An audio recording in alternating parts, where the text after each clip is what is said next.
सभई नारे जो गॾिजी जवाब ॾियो ही माण्हू कंहिंजा भुट्टे जा ही माण्हू कंहिंजा भुट्टे जा ही माण्हू कंहिंजा भुट्टे जा सरदारी कंहिंजा भुट्टे जा सरदारी कंहिंजा भुट्टे जा ही सोलंगी कंहिंजा भुट्टे जा ही माण्हू कंहिंजा भुट्टे जा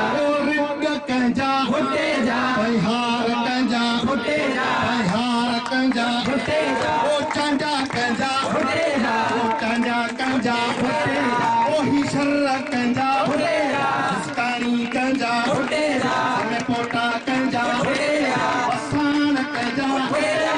ही माण्हू कंहिंजा भुट्टे जा ही माण्हू कंहिंजा भुट्टे जा सभु नारे वारा भुट्टे जा सभु नारे वारा भुट्टे जा ओ खरीअ वारा भुट्टे जा सभु माण्हू कंहिंजा भुट्टे जा सभु माण्हू कंहिंजा भुट्टे जा कोई जवाब नथो ॾे सचाईअ सां नशे जी सुई लॻल अथव जावा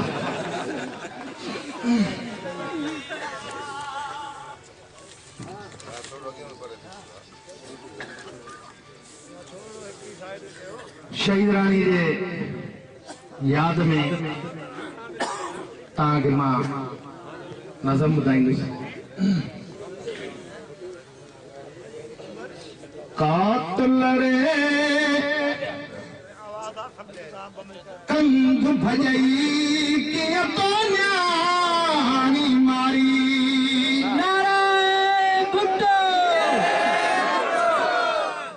कातल रे कहर पवई कीअं तो न्याणी मारी कीअं तो न्याणी मारी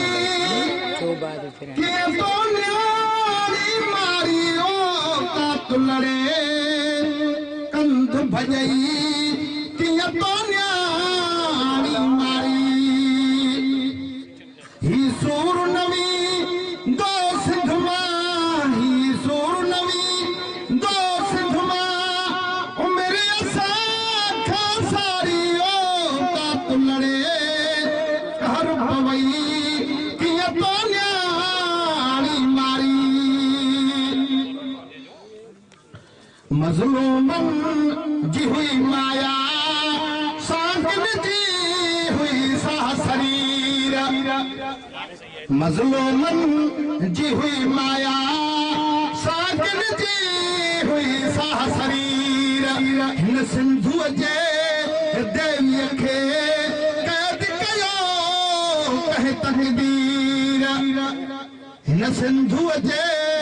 देवीअ खे क़ैद कयो कंहिं तक़दीर बस्तिन मां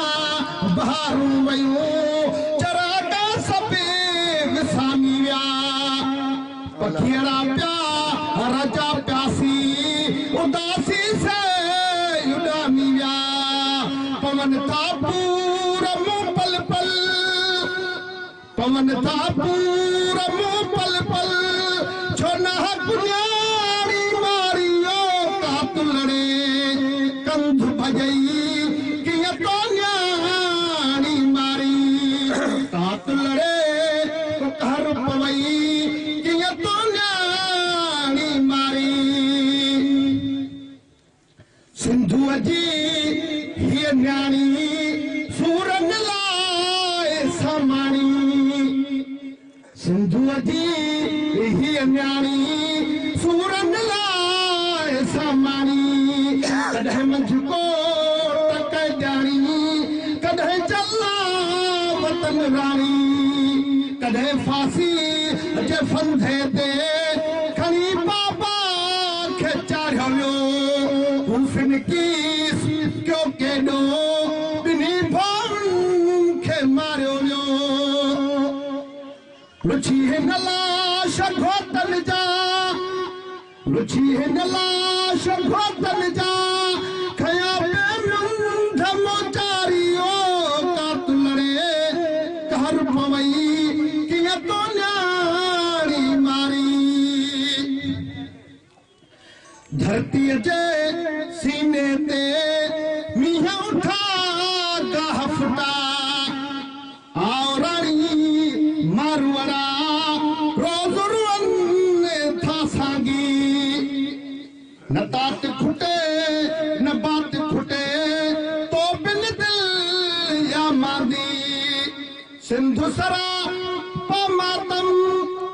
सिंधु सरा पमातम आह पका चौधारियो कात लड़े कहर पवई किए तो न्यानी मारी उजड़ी को नुसरत जी रुनो वास मासारो बिछड़ी हो तो व्याह न खा रड़े पैरुन में यारो डकी व्योडे हुडे सावर दिसी ही जुल्म रानी सा ज़मीन ते ज़िलो आयो सितम थियो सिंधु साणीअ सां गड़ीअ जी गल पटी हर खे गड़ीअ जी गल पटी हर खे लगी हुई का नजर कारी ओ कात लड़े को कहर पवई कीअं तो